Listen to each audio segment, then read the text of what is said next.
Shalom Bapak Ibu Saudara yang dikasihi oleh Tuhan, selamat malam, pagi, siang, sore, tergantung kapan Bapak Ibu Saudara menonton tayangan PBS pada saat ini.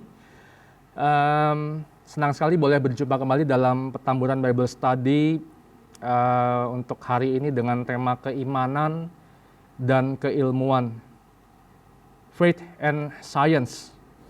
Sebelum kita membahas tema pada malam hari ini, saya ajak kita untuk boleh sama-sama berdoa terlebih dahulu. Mari kita berdoa. Bapa di dalam surga, kami bersyukur kalau pada malam hari ini kami boleh kembali belajar di dalam Petamburan Bible Study dengan tema keimanan dan keilmuan. Ya Allah, biarlah Engkau yang membukakan hati dan pikiran kami sehingga kami boleh melihat betapa luar biasanya karya-Mu di dalam sejarah dunia, bahkan alam semesta di mana kami berada. Ajar kami untuk boleh menikmati dan menghargai karya-Mu yang begitu luar biasa ini, supaya kami boleh sungguh-sungguh hidup dengan penuh tanggung jawab hanya kepada Engkau saja ya Bapa. Karena itu tuntunlah kami, supaya pada saat ini kami boleh mengerti apa yang Engkau hendak sampaikan kepada kami di dalam PBS ini ya Allah. Di dalam Yesus Kristus Tuhan kami berdoa, kami bersyukur. Amin. Baik Bapak Ibu Saudara, sebagaimana yang tadi saya sudah katakan di awal, bahwa saat ini kita akan membahas satu tema, yaitu keimanan dan keilmuan, Faith and Science. Saya akan membuka PBS kita pada saat ini dengan satu percakapan imajiner antara seorang murid dan guru di dalam sebuah ruang kelas. Sang murid ini bertanya kepada gurunya demikian, Pak Guru atau Bu Guru, jika dunia ini diciptakan dalam 6 hari, kapan dinosaurus itu diciptakan oleh Allah? Karena kalau kita baca di Alkitab, kita nggak menemukan adanya satu indikasi bahwa Allah menciptakan dinosaurus. Nah, dengan sedikit gelagapan sang guru itu menjawab dengan terbata-bata, kalau dinosaurus itu diciptakan oleh Allah pada hari kelima ketika Allah menciptakan binatang-binatang laut yang besar dan segala jenis makhluk hidup yang bergerak, yang berkeriapan dalam air, dan segala jenis burung yang bersayap. Nah, tetapi ternyata murid ini nggak cukup puas dengan jawaban sang guru. Murid itu kembali bertanya, jika memang dinosaurus diciptakan pada hari kelima dan 6, kenapa kok fosilnya itu diperkirakan bisa berusia ratusan juta hingga miliaran tahun yang lalu? Sementara dunia di mana Adam dan Hawa berada diperkirakan hanya usianya ribuan tahun saja. Lantas sang guru itu pun tidak mampu menjawab pertanyaan dari murid ini.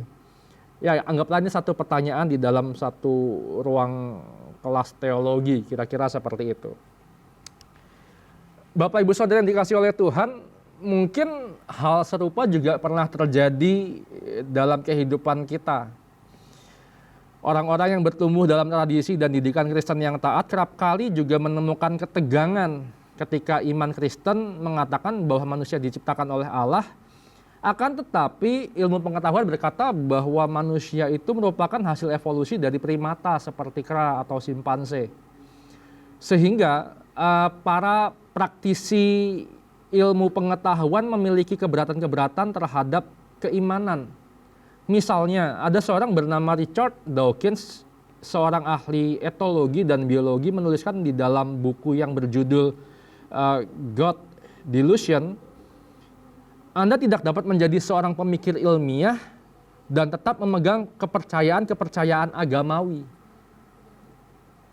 Dalam buku yang sama, ia menyertakan sebuah hasil penelitian bahwa pada tahun 1998, hanya ada sekitar 7% ilmuwan di Amerika di dalam National Academy of Science yang percaya kepada Allah. Menurut Dawkins, hal ini menunjukkan bahwa seseorang yang semakin mengikatkan diri kepada ilmu pengetahuan, ia akan semakin melepaskan diri dari Allah. Tentu hal ini menjadi meresahkan buat kebanyakan orang yang dia begitu mengasihi ilmu pengetahuan, Bapak Ibu, atau sains, atau bahkan teknologi. Matematikawan sekaligus filsuf Inggris bernama Bertrand Russell pernah berkata, "Saya sangat yakin bahwa agama-agama melakukan kesalahan seperti saya, bahwa agama-agama itu tidak benar."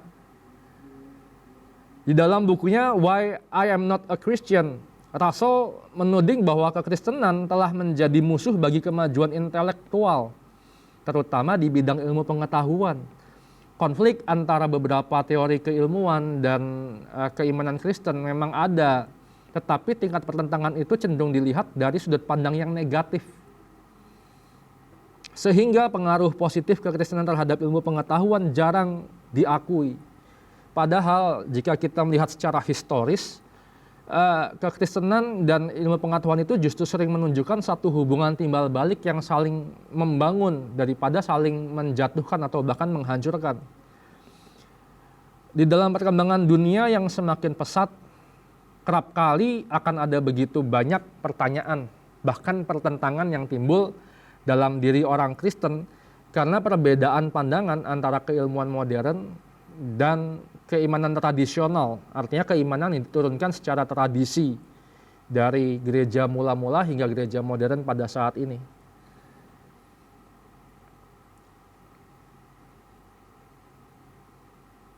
Nah, kita harus tahu bahwa keimanan tradisional ini terikat di dalam satu ilmu pengetahuan kuno yang berkembang tentu mungkin ribuan atau ratusan tahun yang lalu.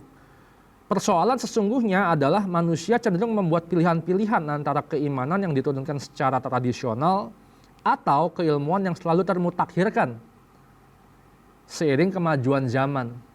Artinya jika kita seorang yang beriman, kita akan menjadi seorang yang tidak update terhadap keilmuan atau sains.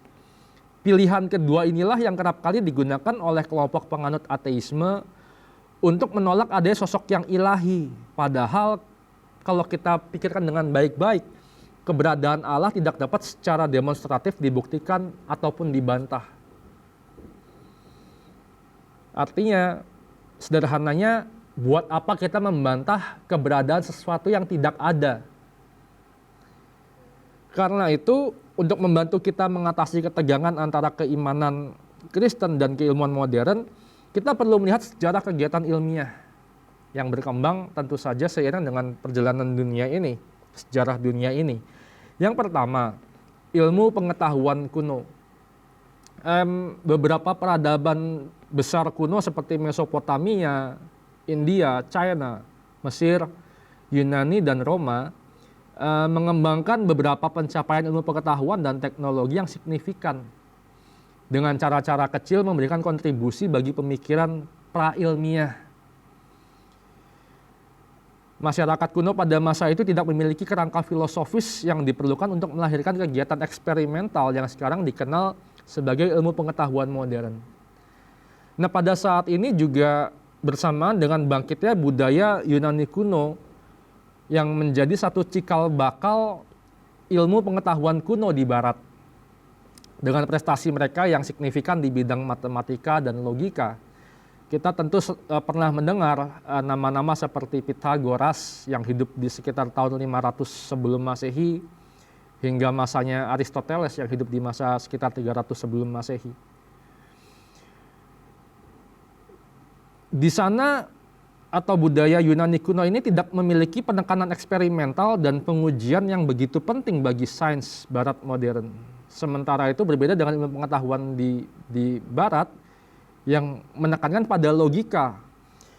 Ilmu pengetahuan kuno di timur atau di luar Eropa justru lebih menekankan pada pengalaman yang timbul dari presuposisi filosofis dan religius. Ilmu pengetahuan kuno di timur, khususnya dunia timur dekat kuno, yaitu Mesopotamia, Babilonia, Mesir, dan termasuk Ibrani yang dikenal sebagai tempat lahirnya peradaban, sangat berpengaruh pada keimanan Kristen maupun agama-agama yang berkembang di dunia timur dekat kuno ini.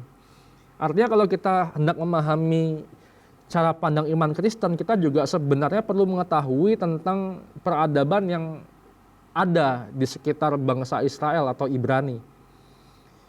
Karena itu kita akan lihat ada beberapa pandangan ilmu pengetahuan yang dimiliki oleh dunia timur dekat kuno dengan sedikitnya perbandingan dengan ilmu pengetahuan modern yang kita miliki pada saat ini. Yang pertama adalah tentang waktu atau kronologi, ilmu yang mempelajari tentang waktu. Dunia timur dekat kuno itu punya pandangan tentang waktu yang sirkular. Dia hanya berputar atau berulang sebagai sebuah siklus kehidupan. Makanya kita tentu mengenal bagaimana agama-agama timur mengenal istilah reinkarnasi atau karma. Itu adalah satu pandangan yang berkembang karena pandangan tentang waktu yang berputar atau berulang. Seiring dengan ilmu pengetahuan yang bertumbuh, pandangan tentang kronologi yang sirkular ini mulai ditinggalkan, Bapak Ibu Saudara sekalian. Ditambah dengan adanya usulan dari Santo Agustinus dari Hippo yang merumuskan pandangan kronologis yang bersifat linear. Jadi dia seperti garis pendatar yang berjalan. Bahkan dalam ilmu pengetahuan modern, kita akan lihat ada satu pandangan tentang kronologi yang juga mulai beralih kepada topologi pita Mobius. Dia bukan lagi hanya sekedar melingkar atau dia sebagai satu garis mendatar, tetapi sebagai sebuah pita yang dia disambungkan, tapi kemudian diputar.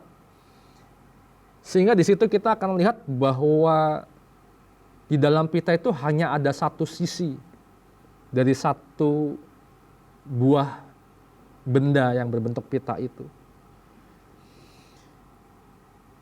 Pandangan kronologi yang sirkular dinilai dapat menghambat kemajuan, meningkatkan kepuasan diri, dan mempertanyakan hubungan sebab akibat. Karena dipikir semua nanti akan ada waktunya kok. Dan pandangan ini yang kalau kita baca di Alkitab kita sangat amat kental. Dituliskan di dalam kitab Perjanjian Lama. Itu yang pertama, yaitu kronologi atau ilmu yang mempelajari tentang waktu. Yang kedua adalah astrologi atau cabang ilmu pengetahuan yang mempelajari tentang bintang-bintang, yang percaya bahwa bintang-bintang itu mengarahkan dan menunjukkan jalan, nasib, atau takdir seseorang.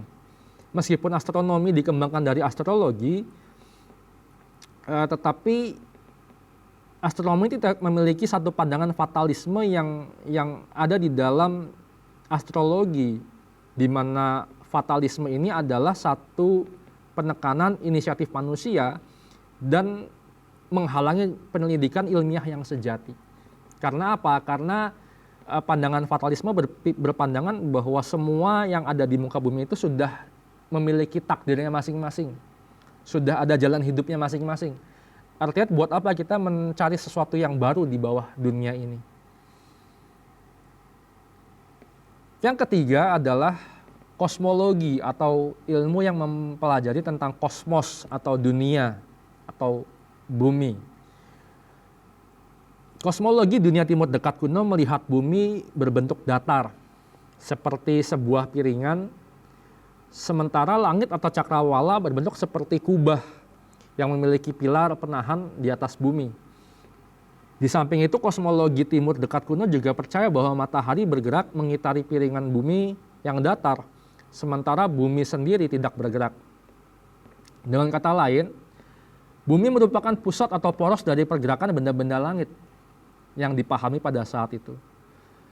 Selain cakrawala yang memiliki penahan atau fondasi di atas bumi, piringan bumi juga memiliki penahan atau fondasi yang berada di bawah laut dan menembus Sheol atau dunia orang mati, yang dipercaya bahwa tempat itu, Sheol atau dunia orang mati itu ada di bawah piringan bumi yang berbentuk datar itu. Nah, itu kira-kira 3 hal yang secara umum sangat amat kental di dalam keilmuan dunia timur dekat kuno. kita akan belajar kemudian Bapak Ibu bahwa tidak saja dunia itu punya sejarah di dalam ilmu pengetahuan kuno, tetapi juga dunia itu kemudian beranjak kepada ilmu pengetahuan abad pertengahan. Ada kelompok-kelompok yang berpandangan bahwa abad pertengahan yang juga disebut zaman gereja itu merupakan zaman kegelapan. Karena pada masa ini ilmu pengetahuan dipandang terhambat dan tidak ada kemajuan yang berarti. Oleh karena itu kelompok yang semacam ini berpendapat bahwa hubungan dengan penurunan kesadaran kolektif umat manusia karena terlalu banyak memikirkan surga, sehingga manusia cenderung memandang rendah kehidupan di dunia.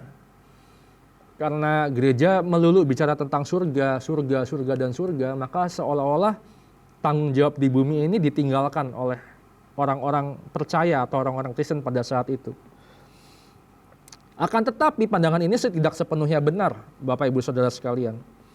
Karena justru dapat dikatakan bahwa aktivitas ilmu pengetahuan pada abad pertengahan merupakan cikal bakal bagi lahirnya ilmu pengetahuan modern.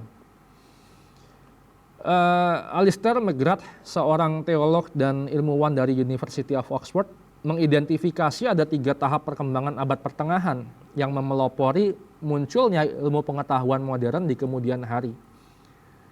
Ketiga tahap ini adalah yang pertama, penerjemahan teks-teks penting dalam bahasa Yunani dan Arab yang berhubungan dengan ilmu pengetahuan ke dalam bahasa Latin. Yang kedua, pendirian universitas-universitas besar di Eropa Barat dan berbagai tempat lain dengan program-program studi di bidang ilmu pengetahuan. Tahap yang ketiga adalah penegasan para teolog dan filsuf Kristen yang belajar di universitas tentang nilai dan pentingnya mempelajari dunia dan alam yang diciptakan oleh Allah. Dengan demikian dapat dikatakan bahwa ketiga indikator tersebut merupakan penunjuk bahwa ilmu pengetahuan pada abad pertengahan membuka jalan bagi ilmu pengetahuan modern yang akan datang. Selain itu banyaknya tokoh-tokoh Kristen yang kemudian juga menjadi filsuf atau ilmuwan, dan sebaliknya seorang filsuf atau ilmuwan yang kemudian menjadi seorang Kristen menunjukkan bahwa kekristenan telah membangkitkan semangat intelektual yang memicu berkembangnya ilmu pengetahuan modern. Sehingga kita dapat memahami bahwa ilmu pengetahuan modern itu dilahirkan dari rahim kekristenan. Ini yang perlu kita sama-sama ingat, bahwa ilmu pengetahuan modern itu dilahirkan dari rahim kekristenan. Kita juga dapat melihat begitu banyak orang Kristen yang taat telah menjadi perintis ilmu pengetahuan modern. Sebut saja misalnya Copernicus, Kepler, Galileo, Newton, Boyle, Pascal, dan lain-lain. Dengan kata lain, dunia kekristenan itu juga telah turut memberikan bekal bagi ilmu pengetahuan modern untuk hadir dan bertumbuh kembang di tengah dunia ini. Ini tahap yang kedua sebenarnya Bapak Ibu. Jadi sebenarnya kalau kita melihat apa yang terjadi di abad pertengahan, kita dapat melihat ternyata bahwa pada masa ini bukanlah satu masa yang gelap sebenarnya.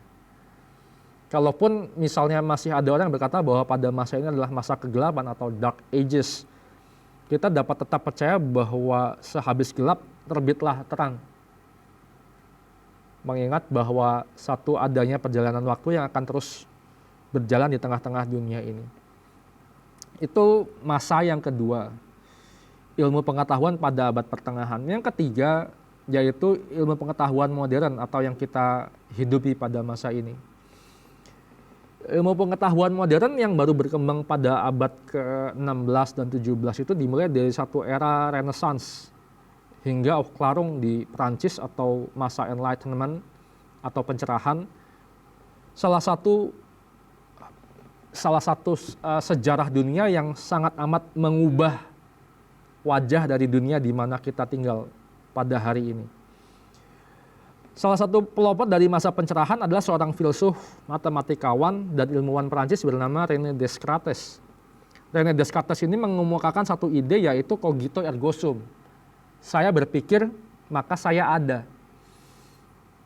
Sekalipun Descartes adalah seorang Katolik, tetapi pandangan ini kemudian banyak dikritisi oleh orang karena seolah-olah meninggalkan Tuhan dalam kehidupan seseorang. Tetapi dari pandangannya ini, satu statement yang sangat amat sederhana, cogito ergo sum, saya berpikir maka saya ada, kemudian menjadi satu motor, satu penggerak bagi lahirnya peristiwa revolusi ilmiah. Dan kalau kita melihat sejarah dunia ini, revolusi ilmiah itu menjadi satu cikal bakal dari satu momen yang lebih besar lagi, yaitu revolusi industri. Karena itu jika kita melihat sejarah singkat dari perkembangan ilmu pengetahuan, jelas bahwa keimanan itu memiliki kontribusi bagi lahir dan berkembangnya keilmuan. Kita tidak bisa memisahkan antara keimanan dengan keilmuan sesungguhnya. Kenneth Richard Samples mengajukan 10 argumen mengapa pandangan kekristenan merupakan dasar bagi keilmuan. Yang pertama, alam semesta merupakan realitas yang khas dan objektif. Sebuah bangunan yang indah itu menunjukkan arsitek yang hebat. Ini yang harus kita sama-sama tangkap. Demikian pula dengan semakin kompleks sebuah ciptaan, maka semakin cerdas penciptanya. Keadaan yang khas dan objektif pada alam semesta menunjukkan adanya satu sosok unmoved prime mover atau penggerak utama yang tidak tergerakkan, yaitu Allah sendiri. Hampir semua umat manusia percaya bahwa ada satu kekuatan yang melampaui kekuatan manusia yang mengatur dan menggerakkan apa yang terjadi di dunia ini, Bapak Ibu Saudara sekalian. Itu yang pertama, bahwa alam semesta merupakan realitas yang khas dan objektif. Yang kedua, hukum alam menunjukkan satu tatanan, pola, dan keteraturan. Karena Allah sendiri yang merancang alam semesta, yang mencerminkan rasionalitas yang adalah sifatnya, maka dunia menunjukkan tatanan yang serasi, pola yang terdeteksi, dan keteraturan yang dapat diandalkan. Sifat-sifat teleologis yang sangat berarti ini sangat penting untuk keilmuan karena memungkinkan terciptanya teori-teori ilmiah yang konsisten. Kita melihat bahwa dari satu tatanan yang telah ada sebelumnya hingga yang ada pada saat itu, saat ini, mendorong ada satu perkembangan dan harapan ke masa yang akan datang. Bahwa keilmuan akan terus berkembang seiring dengan keimanan yang ada di dalam kemanusiaan. Itu yang kedua. Yang ketiga, hukum alam yang konsisten di seluruh alam semesta. Karena pengaturan dan pemerintahan Allah, maka tatanan dan keteraturan alam tampak di seluruh alam semesta ini. Universalitas hukum-hukum yang penting untuk kegiatan ilmiah menjamin hasil duplikasi sains dapat diprediksi dan mungkin dilakukan. Metode induktif dan penalaran inferensial sangat tergantung pada konsistensi hukum alam, dan universalitas itu sesuai dengan harapan bila kita melihat melalui lensa pandangan teistis Kristen. Karena itu kita tahu bahwa tidak hanya satu kompleksitas ciptaan yang menunjukkan kehebatan penciptanya, akan tetapi juga keteraturan yang timbul saat ini itu timbul dari keteraturan yang ada sebelumnya, dan mengarahkan kepada Allah. Itu yang ketiga. Yang keempat, alam semesta ini dapat dimengerti. Karena dunia ini mencerminkan hikmat penciptanya, tatanan dan pola alam semesta dapat dimengerti dan dipahami. Itulah sebabnya dunia fisik dapat dipelajari secara objektif, sehingga memungkinkan munculnya ilmu pengetahuan.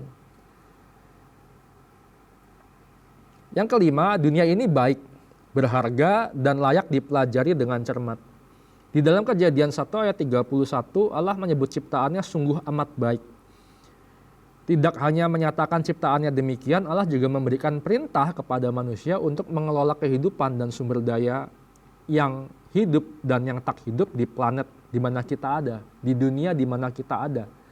Karena itu mengembangkan ilmu pengetahuan dan juga teknologi merupakan upaya manusia untuk melakukan perintah Allah dalam mengelola dunia ini dengan sebaik-baiknya. Karena itu segala sesuatu yang ada di dunia ini seharusnya merupakan jendela bagi kita untuk dapat kita pelajari. Kita lakukan satu penelitian supaya kita sungguh-sungguh melakukan perintah Allah, yaitu mengelola bumi ini dengan baik. Yang keenam, ciptaan bukan untuk disembah, itu adalah sebuah dorongan untuk kita belajar. Kebanyakan agama dan sistem kepercayaan di timur itu memberikan petunjuk untuk menyembah dan mendewakan alam semesta atau ciptaan lainnya. Makanya tidak heran adanya aliran kepercayaan yang menyembah kepada pohon-pohon besar atau batu-batu besar. Dan sistem kepercayaan ini banyak terjadi di timur, Bapak Ibu Saudara sekalian. Sementara kekristenan menolak hal tersebut. Sikap ini tentu mendorong orang-orang untuk menolak dongeng ataupun tahyul dunia, sebaliknya mendorong umat manusia untuk mengejar dan mempelajari ilmu pengetahuan yang terkandung di dalam dunia ini. Jika banyak dongeng-dongeng yang menunjukkan bahwa seolah-olah bencana alam terjadi karena amarah dari dewa tertentu, maka dengan keimanan Kristen kita bisa belajar bahwa bencana alam terjadi bisa jadi bukan karena amarah dewa atau bahkan Allah, tetapi karena satu usaha manusia yang tidak sesuai dengan kehendak Allah untuk kita dalam mengelola dunia yang baik ini. Itu yang keenam. Yang ketujuh, manusia diberikan kemampuan untuk berpikir secara rasional. Manusia diciptakan Allah menurut sang gambar Allah, yaitu Kristus sendiri, yang adalah gambar Allah. Sebagaimana dikatakan oleh Rasul Paulus. Manusia diciptakan bukan hanya menurut gambar Kristus atau imago Christi, tetapi juga manusia itu diberikan satu kapasitas rasional yang mendalam dan penting. McGrath menjelaskan bahwa ada keselarasan yang mendalam antara rasionalitas di dalam pikiran kita dan rasionalitas keteraturan yang ada di dalam dunia. Jadi struktur matematis murni yang abstrak, hasil dari swakreasi manusia, menjadi petunjuk penting untuk memahami dunia ini. Makanya seringkali kita harus berpikir bahwa manusia diciptakan dengan otak di dalamnya, bukan hanya untuk menerima hal-hal yang terjadi sebagai akibat. Tapi kita juga mulai berpikir akan satu adanya sebab yang memunculkan hal-hal yang ada di sekitar kita. Itu yang ketujuh. Yang kedelapan, tindakan bebas sang pencipta membuat metode empiris diperlukan. Nah ini sekalipun kita diciptakan sebagai imago Christi, sebagai gambaran dari Kristus yang adalah gambar Allah, manusia tidaklah memiliki pengetahuan sebelumnya tentang pola-pola kreatif Allah yang sudah ditetapkan. Sehingga diperlukan metode empiris dengan proses eksperimennya untuk melakukan perintah Allah untuk mengelola dan mengatur dunia yang diciptakan oleh Allah. Kita tahu bahwa manusia dan juga setiap makhluk hidup mengalami satu proses namanya adaptasi. Dan karena itu melalui proses ini kita juga memiliki satu proses yang namanya proses eksperimen untuk melakukan perintah Allah dalam mengelola dan mengatur dunia ini. Makanya kita lihat di dalam berbagai macam kejadian di dunia ini, bahkan pandemi yang sedang terjadi pada saat ini, itu menunjukkan bahwa ada satu metode empiris yang Allah tunjukkan kepada manusia untuk menghadapi hal-hal yang sangat sulit dalam kehidupan. Kita lihat ketika ada Black Death, banyak orang berpikir bahwa pada saat itu adalah akhir dari dunia ini. Tapi dengan kemampuan yang Allah berikan dalam hidup manusia, manusia dapat bertahan melaluinya. Yang kesembilan, kreativitas yang diturunkan. Allah memberikan perintah kepada manusia tidak hanya untuk mengelola dan mengatur dunia yang diciptakannya, tetapi ia juga memerintahkan manusia untuk menamai seluruh binatang. Di dalam Kejadian 2 ayat 19 dikatakan bahwa lalu Tuhan Allah membentuk dari tanah segala binatang hutan dan segala burung di udara, dibawanyalah semuanya kepada manusia itu untuk melihat bagaimana ia menamainya. Dan seperti nama yang diberikan manusia itu kepada tiap-tiap makhluk yang hidup, demikianlah nanti nama makhluk itu. Dalam melakukan perintah ini manusia tentu saja harus melibatkan penguasaan dan klasifikasi alam. Kewajiban ini tentu membutuhkan satu kegiatan ilmiah. Dan kita tahu ternyata bahwa kegiatan ilmiah itu sudah terjadi bahkan sejak dunia ini diciptakan oleh Allah. Yang ke-10 adalah sifat intelektual yang esensial merupakan bagian dari hukum moral Allah. Ilmu pengetahuan harus dipraktikkan dengan cara tertentu untuk mengembangkan dan memperlengkapi keturunan manusia berkenaan dengan tugas yang diberikan oleh Allah. Ilmu pengetahuan yang baik harus melibatkan sifat-sifat intelektual yang baik pula, dan sifat intelektual ini lahir dari sifat moral yang merupakan bagian dari hukum Allah. Artinya kalau kita membaca Alkitab kita tahu bagaimana Alkitab memberikan batasan bagi manusia dalam mengembangkan keilmuan di dalam potensi yang telah Allah taruh di dalam kehidupan manusia itu. Itu kira-kira 10 poin tentang mengapa pandangan kekristenan itu merupakan dasar bagi lahirnya keilmuan, Bapak Ibu Saudara sekalian. Meskipun keimanan Kristen dapat memberikan dasar bagi perkembangan keilmuan, tidak dapat dipungkiri keduanya pun memang memiliki begitu banyak hal-hal yang bertentangan tampaknya. Hal ini terjadi karena kita berusaha menggunakan sudut pandang yang sama untuk menilai keimanan dan keilmuan, yang tentu saja kedua hal ini adalah dua variabel yang sangat amat berbeda sebenarnya. Karena itu jika kita kita harus berhenti mencari-cari titik temu antara keimanan dan keilmuan menjadi satu rangkaian yang tidak terpisahkan. Sekali lagi ingat, karena keduanya memang ternyata sangat amat berbeda dalam satu ranah yang berbeda dan bidang yang berbeda. Lalu apa yang dapat kita simpulkan dari materi pada malam hari ini? Yang pertama, jika kita melihat keimanan dan keilmuan dari sudut pandang historis, kita akan melihat bagaimana keduanya berdampingan untuk menumbuhkan baik keimanan maupun keilmuan itu sendiri. Bahwa keimanan mendasari keilmuan dengan mengantisipasi, membentuk, mendorong, membenarkan, dan akhirnya mempertahankan karakter umum dan landasan berpikir keilmuan modern. Sementara keilmuan mendukung keimanan bahwa adanya pencipta dan pemelihara dari alam semesta ini yang begitu agung dan luar biasa, yaitu Allah Tritunggal. Kalau kita melihat sekeliling alam di mana kita berada, kita tentu melihat bahwa Allah memang memberikan kemampuan kepada manusia untuk melihat karyanya yang begitu luar biasa, Bapak Ibu Saudara sekalian. Jadi misalkan jika ada satu kenyataan yang baru nanti, bahwa misalnya ada orang yang hendak membuat matahari katanya, janganlah lantas kita melihat bahwa itu adalah satu perbuatan yang melawan Allah. Tapi ingat, kemampuan manusia itu pun dalam menciptakan katakanlah matahari, itu pun adalah satu kemampuan yang Allah berikan ke dalam manusia. Sehingga bagaimana keimanan itu bukan untuk dalam menilai oh ini salah atau benar, tetapi bagaimana menggunakan hal ini dengan benar. Itu yang pertama. Yang kedua, Alkitab yang merupakan dasar keimanan Kristen sesungguhnya bukanlah buku keilmuan, Bapak Ibu Saudara sekalian. Jika banyak hal di dalam Alkitab yang tidak sesuai dengan ilmu pengetahuan modern, karena ia memang tidak berbicara tentang hal itu secara khusus. Ia tidak berbicara tentang bagaimana ilmu pengetahuan itu berkembang misalnya.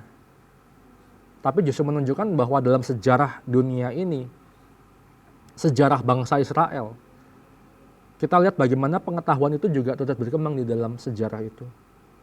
Sehingga kalau kita misalnya memperdebatkan berapa tahun atau berapa lama dunia ini dijadikan oleh Allah, berapa hari, saya mengusulkan bahwa kita tidak perlu menjawabnya dengan dasar dari Alkitab. Karena Alkitab bukan bicara tentang berapa lama sesungguhnya Allah menciptakan dunia ini, tapi bagaimana secara iman Kristen kita percaya. Ingat, saya pernah membahas tentang gematria. 7 hari bisa digambarkan sebagai satu waktu yang sempurna di mana Allah menciptakan dunia ini. Karena 7 melambangkan kesempurnaan itu sendiri. Kalau kita melihat ke sana berarti kita tahu bahwa ternyata memang Alkitab tidak sedang berbicara bahwa Allah menciptakan dunia dalam 7 hari saja. Tapi dalam satu waktu yang sempurna Allah telah menciptakan dunia ini dan segala isinya.